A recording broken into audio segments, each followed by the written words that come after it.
Está no ar o Noticidade com Simone Marqueto. Olá, boa noite. Suspeitos de terem matado o policial de Sorocaba não comparecem ao fórum e a audiência é cancelada. 2 dos 8 réus e uma testemunha do Ministério Público não compareceram na audiência. Dia 1º de junho é a nova data marcada pelo juiz.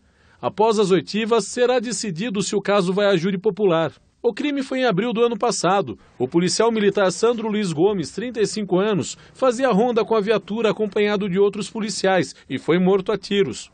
O sargento Antônio Correia Júnior, 37 anos, estava com ele e também ficou ferido. A viatura teria sido abordada por vários homens que estavam dentro desse carro. O veículo foi abandonado na mesma avenida com garrafas de gasolina, munições e 11 marcas de tiros de dentro para fora. Horas depois, também foi localizado nas proximidades esse outro automóvel roubado e com placas clonadas, com mais munição e gasolina em garrafas. Olha, o presidente do Departamento Estadual de Trânsito compareceu hoje ao GAECO para acompanhar as investigações que apuram irregularidades apontadas na Ciretran de Sorocaba. Ministério Público e Detran reunidos. O grande objetivo nosso é estar trabalhando junto, mostrando que esse novo Detran é um Detran com ética, transparência e que estamos absolutamente abertos para qualquer tipo de fiscalização. Apurar denúncias de pagamento de propina na transferência de propriedade de veículos sem a vistoria obrigatória. Esse é o objetivo da presença do presidente do Detran na cidade. Mas ninguém interessa tanto quanto ao Detran para que a gente possa, de fato, limpar, tirar aquelas pessoas que trabalham de forma incorreta. Nessa ação, 5.000 documentos que estavam no Ciretrans foram vistoriados. 690 já foram apreendidos. A gente pode constatar diversas fraudes distintas, mas com objetivo único. Ou seja, o veículo não ser submetido a uma vistoria adequada. Ações irregulares como a adulteração do número do chassi teriam sido facilitadas pelo não fornecimento do sistema digitalizado de vistoria do veículo. Segundo o presidente do Detran, a modernização será implantada ao longo do ano em Sorocaba. Isso que nós vamos trabalhar para fazer nos próximos meses, para que haja terceirizadamente vistorias, com ferramental de câmeras, de infraestrutura moderna, com equipamentos modernos e, ao mesmo tempo, o Detran tenha condições de fazer uma revistoria também com equipamentos modernos, que possa, onde não existem as empresas terceirizadas, também fazer da forma mais correta possível. Foi registrado hoje em Itupeva, possivelmente o primeiro caso da região de tentativa de feminicídio. É o crime hediondo motivado exclusivamente porque a mulher deve ser submissa e não responder à ordem de um agressor.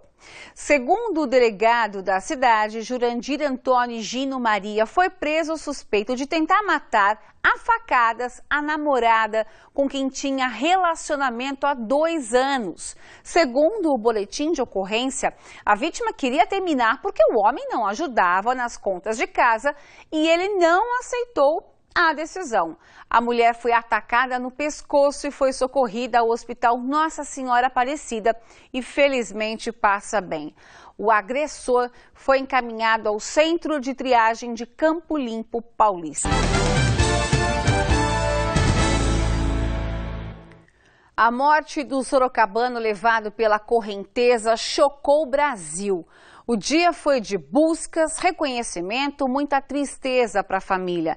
J. Abreu acompanhou o momento em que familiares estiveram no ML para a liberação do corpo. E eu converso com ele agora. Boa noite, Jota. A gente respeitou a família que pediu para que não nós mostrássemos as imagens feitas no ML durante o que antecede esse reconhecimento do corpo. Exatamente, Simone. Boa noite a você, boa noite a todos que acompanham o Noticidade. Quem foi fazer o reconhecimento do corpo de Benedito Generoso Prestes Neto foi o filho mais velho do aposentado. Ele naturalmente estava muito chocado, muito abatido, e eu conversei com ele brevemente sobre essa tragédia. Ele não quis gravar entrevista e, como você disse, também pediu que não mostrássemos as imagens da família lá no IML. Benedito Generoso Prestes Neto tinha 72 anos e deixou 3 filhos, 2 homens e uma mulher. Ela mora fora do país e visitou o pai neste fim de semana. O corpo do aposentado passou por uma necrópsia que vai detalhar os ferimentos e determinar as causas da morte. O laudo deve sair em 10 dias. O enterro está marcado para esta quinta-feira, às 9h30 da manhã, no cemitério Santo Antônio. E as buscas pelo corpo deste aposentado duraram aproximadamente 17 horas. Assim que o nível da água baixou, os bombeiros avistaram o corpo que foi encontrado nesta curva do córrego no Parque Esmeralda, a 500 metros do local onde havia desaparecido. De acordo com a Defesa Civil, a chuva que atingiu 58 milímetros foi considerada moderada forte. Seu Antônio, morador do Jardim Simos, estava próximo ao córrego Itanguá quando a vítima foi levada pela enxurrada. Não tinha nem como fazer nada, porque era muita água mesmo. Outros moradores presenciaram a tragédia. Ele gritava, né, pedindo socorro, se alguém podia ajudar. Daí ele falou, não aguento mais, ele soltou, daí rodou. Aí vem um amigo da gente desesperado, aí a gente começou a caçar em tudo, assim, pra poder ver se ajudava ele, né. O prefeito tem que vir aqui, correr o bairro aqui, ó. Essa porcaria, esse bairro nosso. Precisa arrumar essa ponte aqui. Embaixo é manilha, não pode ser manilha, tem que ser ponte. As imagens feitas nesta terça-feira por um morador mostraram o momento em que o senhor tentou sair do carro, que ficou ilhado. Ele foi atingido por um tronco e levado pela correnteza. Foi uma coisa muito triste de ver a tragédia que aconteceu com o senhor. Ele foi levado pela correnteza porque ele tentou atravessar o rio com o carro dele, aí a correnteza estava muito forte. O helicóptero Águia da Polícia Militar deu apoio ao Corpo de Bombeiros. Não tentar atravessar nem de carro, muito menos a pé. A correnteza pode levar o veículo ou a pessoa e ela ser jogada num córrego e acabar se afogando.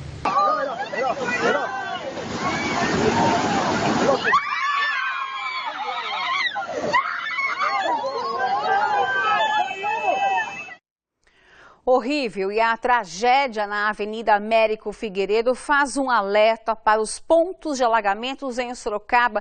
E sobre esse assunto eu vou conversar agora com o Pedro Torres.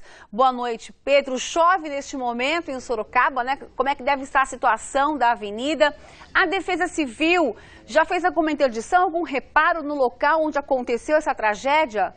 Boa noite, Simone. Boa noite a todos que acompanham o Noticidade. Como você pode perceber, a nossa equipe já se protegeu porque choveu forte mesmo agora há pouco aqui na região da Prefeitura de Sorocaba. Assim como choveu forte também e rapidamente, né, durante a tarde. A nossa equipe percorreu essa região onde aconteceu essa fatalidade, a morte desse senhor. E não havia alagamentos e nem interdições no local. O que nós pudemos observar foi um trabalho da Prefeitura de limpeza, retirada das árvores nessa região. E sobre os pontos de alagamento aqui de Sorocaba, Simone, eu converso agora com o coordenador da Defesa Civil, Roberto Montgomery. Coordenador, boa noite. Primeiramente, sobre o trabalho de prevenção da Defesa Civil. A gente mostrou vários casos, áreas aqui no Noticidade, áreas que já é conhecida, que já são conhecidas da população, onde nessa época de chuva costuma se alagar. A Defesa Civil no trabalho de prevenção não poderia ter evitado essa tragédia anunciada? Essa que aconteceu ontem não, porque foi uma condição climática anormal. A região oeste recebeu uma descarga de chuva de 58 milímetros e exatamente na cabeceira do córrego Itanguá, que é o maior córrego de Sorocaba, provocando um volume de chuva, de água, que extravasou a capacidade não só da calha do córrego, como também da tubulação por onde ele passa nas vias públicas. Eu vou pedir para o senhor comentar algumas imagens que nós mostramos no Noticidade ontem. A primeira do Parque Esmeralda, onde os próprios moradores, né, conhecendo a situação, interditaram a rua. Um motorista foi impedido de passar, inclusive à base da força, no bairro que alaga e causa muito problema. Algo que possa ser feito nessa região, coordenador? Então, ali é um ponto crítico que nós monitoramos, que é dos 41 pontos de alagamento que nós temos na cidade. Quando nós temos esse volume de chuva, nós temos a contribuição não só do córrego, como também de toda a área impermeabilizada que é o entorno, as vias que são asfaltadas, caem todo aquele volume de água naquela região, que é a parte mais baixa. A situação foi a mesma no bairro Campolim, né? Os motoristas foram pegos de surpresa, tiveram de trafegar pelas vias alagadas. Outro ponto de alagamento foi no Jardim Pagliato, né? O córrego transbordou, o volume de água é um absurdo. Inclusive não existe local para essa água escoar, né, coordenador? Exatamente. Há um serviço preventivo realizado tanto pela SERP, Serviço Público, como o próprio SAI de limpeza dos córregos, limpeza da tubulação, de bueiros, na época anterior ao período das chuvas, que é antes de dezembro. E nesse período, obviamente, nós fazemos um acompanhamento das condições climáticas para a gente ter, juntamente com o serviço de trânsito, os desvios necessários para que nós não tenhamos vítimas a lamentar. No bairro Lopes de Oliveira, coordenador, mais preocupação para os moradores. O córrego quase invadiu as casas. Isso fica claro um problema da habitação, né? Exatamente. Nós fizemos já, nos últimos anos, a remoção de mais de 1.600 famílias de área de risco. Ainda restam em torno de 800 que já estão cadastradas, aguardando apenas os novos empreendimentos habitacionais populares para que elas sejam removidas. E nós não tenhamos a invasão dessas águas nesses locais que são áreas de risco que nós catalogamos. Muito obrigado, coordenador. Nós vamos saber como está a situação agora nesses pontos de alagamento. O nosso repórter J. Abreu está localizado no Centro de Controle Operacional da URBS. Boa noite, J. Abreu.